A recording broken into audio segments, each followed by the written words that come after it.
Hola, ¿qué tal? Muy buenas tardes, bienvenidos a Semana TV, es un placer estar con ustedes hoy y sobre todo hablar de un tema que ha sido tendencia en los últimos días, un tema bastante importante en materia política y es la reelección del presidente de El Salvador, Nayib Bukele, y su fórmula vicepresidencial, Félix Ulloa, con una aplastante victoria que hasta el momento no sabemos el resultado oficial, pero según varias encuestadoras, el presidente Bukele es el nuevo presidente electo, reelecto, por decirlo mejor, de El Salvador. Y para nosotros es un verdadero placer saludar hoy a su fórmula vicepresidencial desde San Salvador, el señor Félix Ulloa, vicepresidente electo de ese país.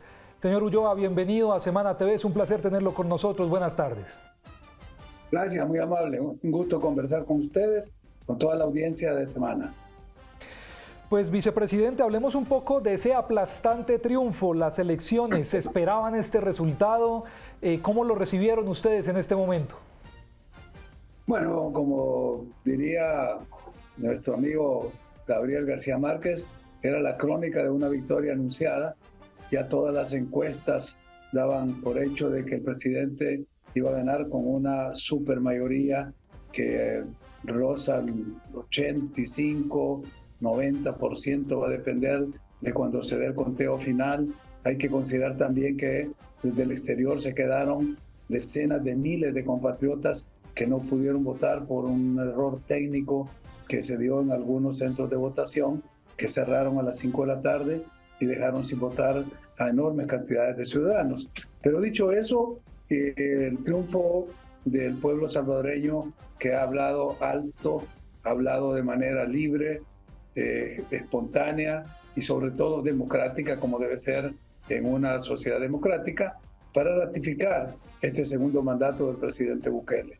Ese respaldo que, como dijo el presidente en su discurso el domingo en la noche, sienta un precedente histórico, porque en ningún país en las democracias modernas se había alcanzado una cuota tan alta de votación en favor de un presidente que está corriendo por un segundo mandato.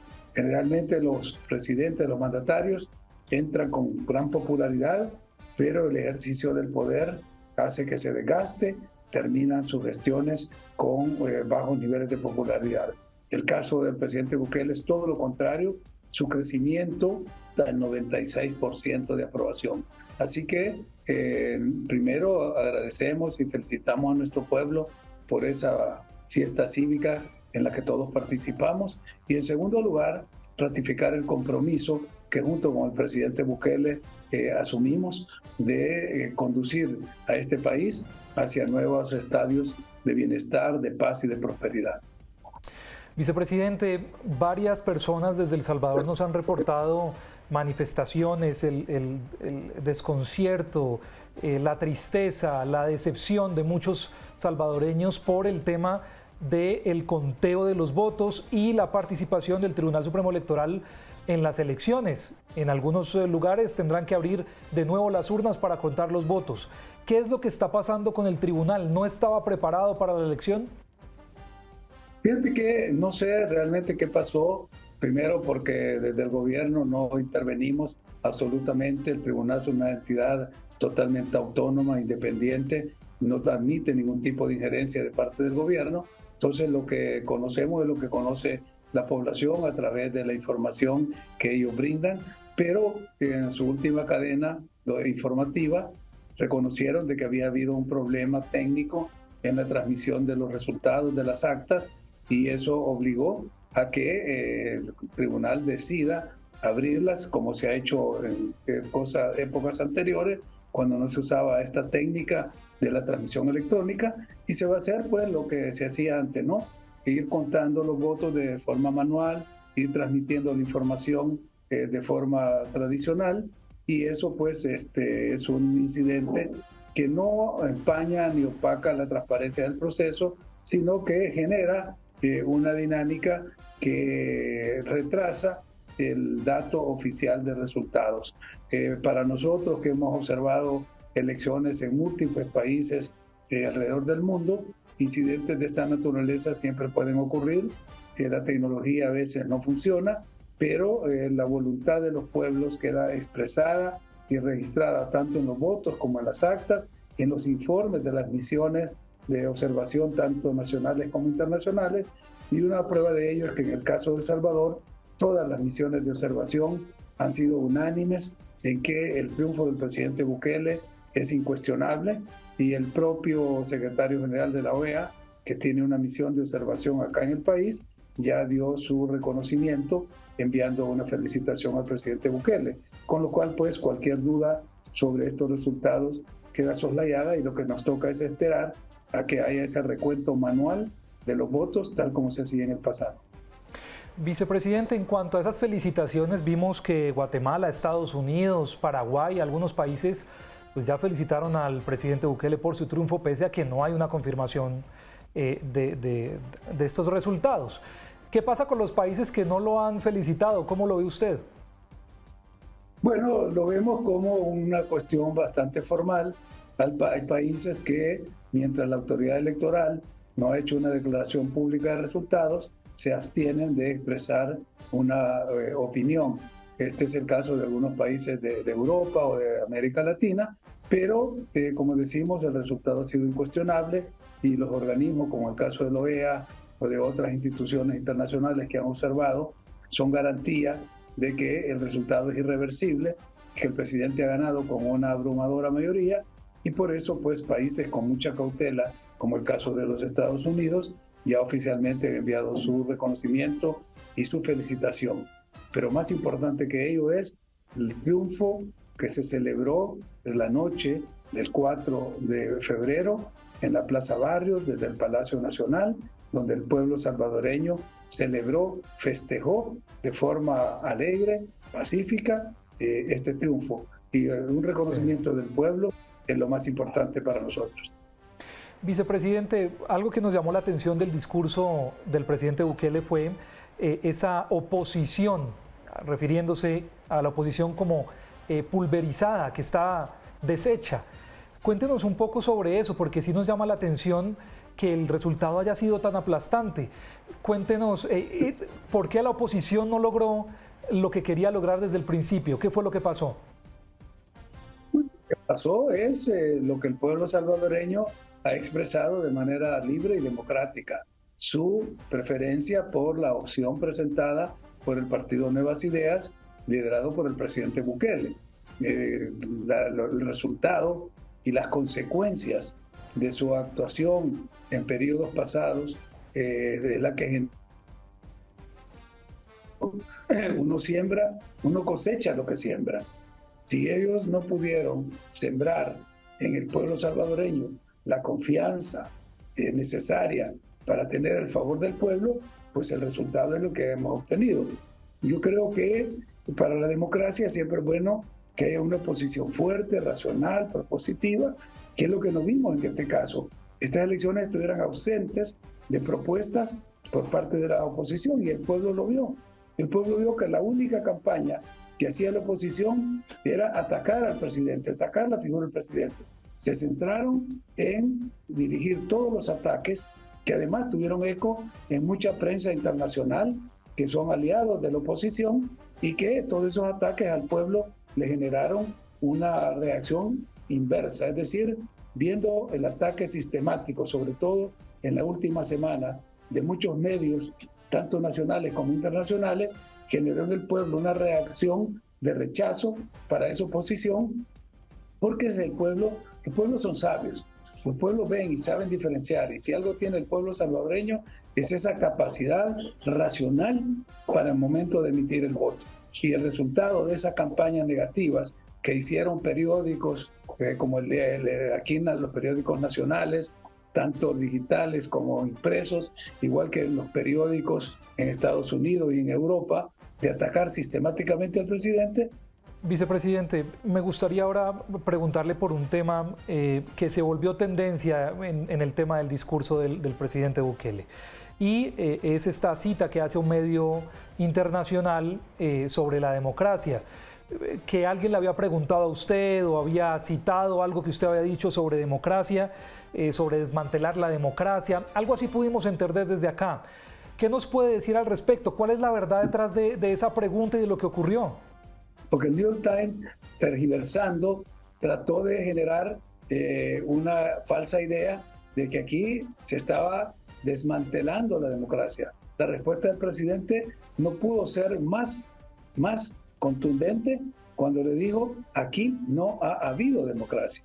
Yo lo que le dije a alguien de ese medio, porque no sé quién es el responsable de esa nota, era que lo que nosotros habíamos heredado era un régimen corrupto, un régimen podrido. El presidente le agregó todavía una frase más: un régimen asesino, que habían asesinado a decenas de miles de salvadoreños, 41,000 salvadoreños. Era el reporte que recibimos del Instituto de Medicina Legal en los últimos 2 gobiernos.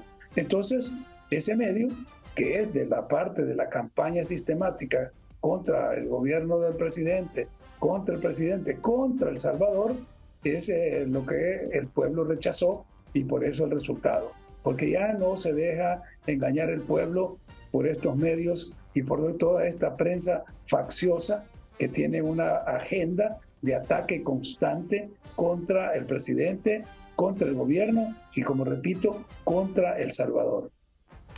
Muy bien, vicepresidente, ahora pasemos a lo que fueron estos 5 años en El Salvador para recuperar la seguridad en las calles, para meter a los bandidos a la cárcel y entre otras medidas del estado de excepción, que fue polémico en unos países, pero que resultó siendo bastante favorable para ustedes. Esa fue la primera parte de los primeros 5 años. ¿Qué viene ahora?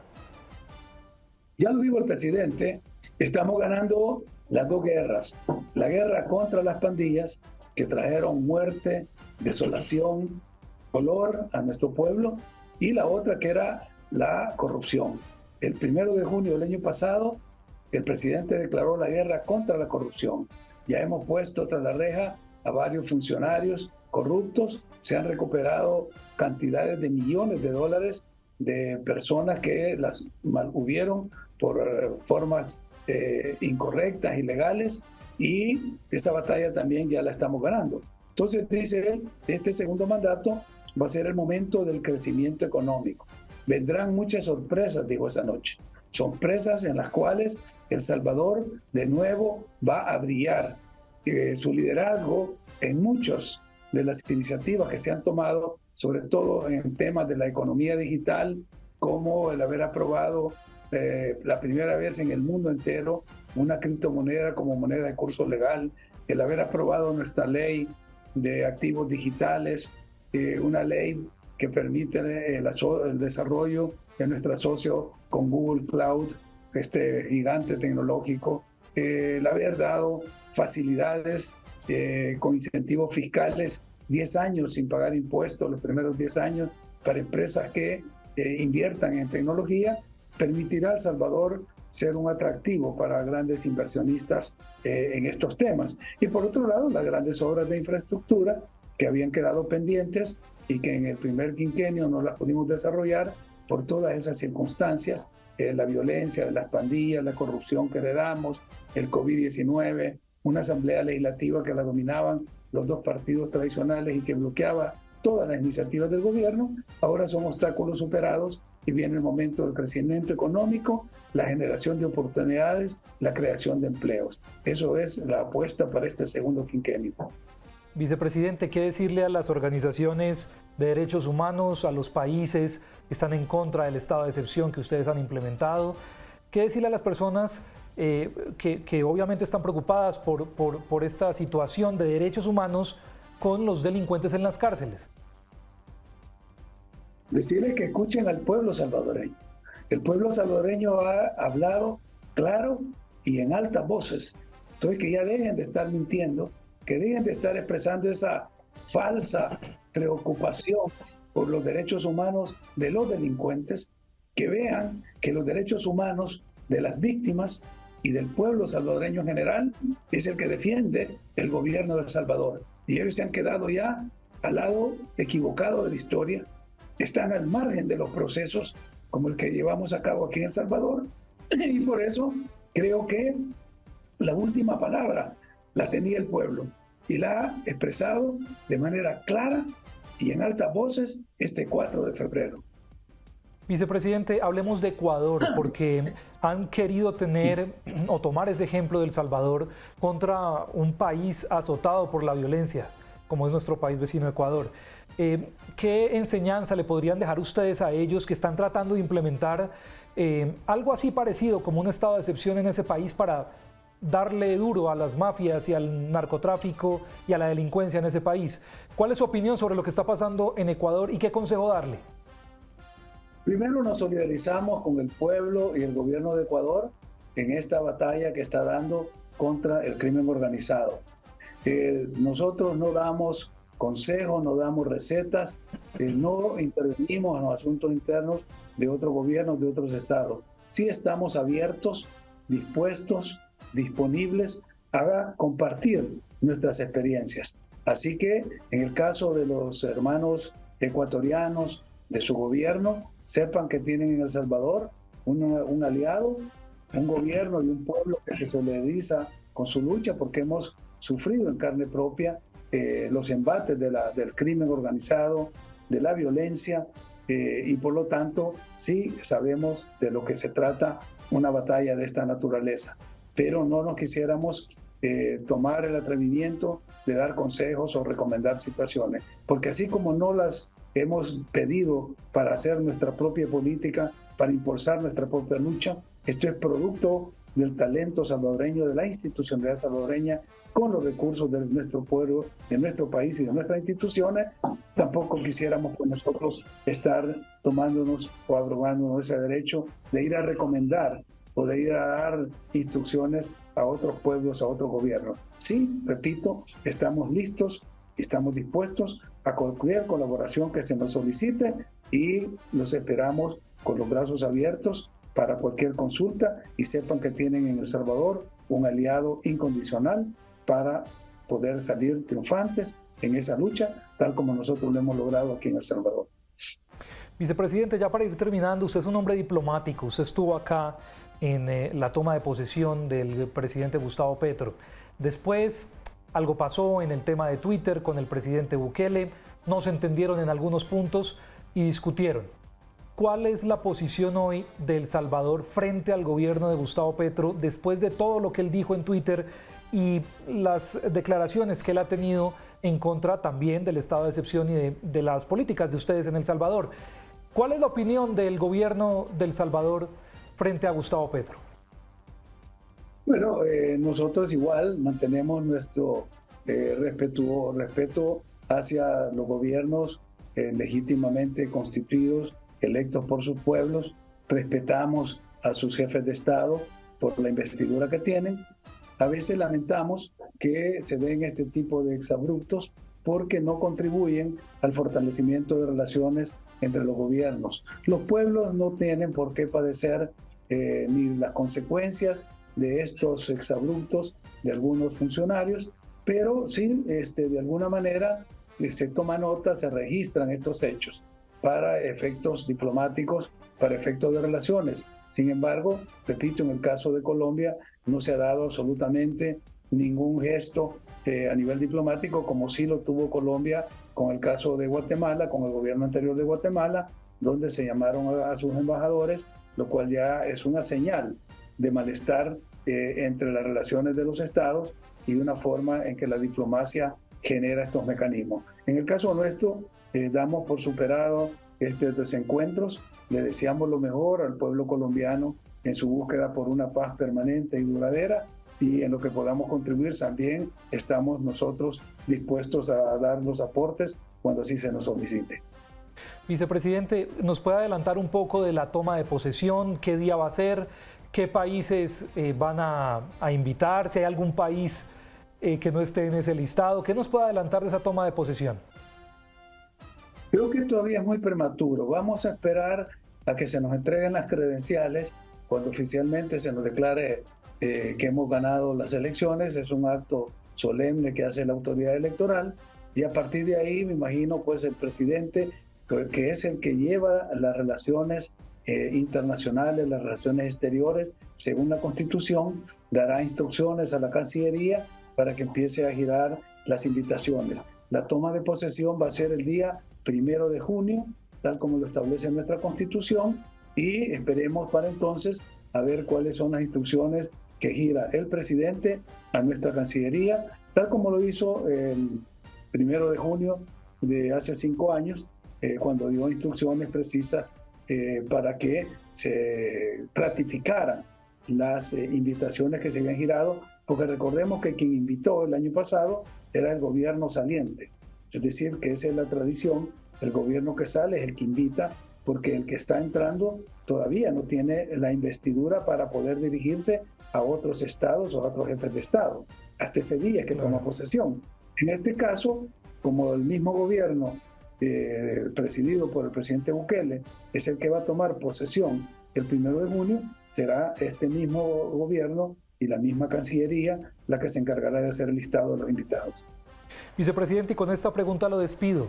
¿Es El Salvador hoy el país más seguro del hemisferio occidental? Que fue algo que repitió el presidente Bukele durante su discurso varias veces. ¿Es así? Según las estadísticas, sí. Nosotros teníamos ahí disputándonos el primer lugar con Canadá. Eran mínimas las diferencias en las que el Canadá nos sacaba una ventaja, pero con la continuación de nuestro régimen de excepción y la política de 0 homicidios, ya pasamos de los 542 días con 0 homicidios. Y la tasa de homicidios por cada 100.000 habitantes ha descendido, y con eso hemos pasado a ocupar el primer lugar como el país más seguro en todo el hemisferio occidental.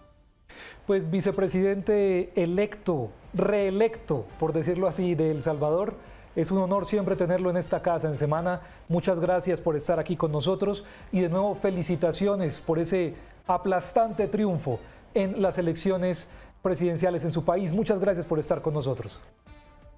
Gracias a ti y gracias por la oportunidad de haberme dirigido a través de este medio a toda esta gran audiencia en nuestros países. Muchísimas gracias por la oportunidad.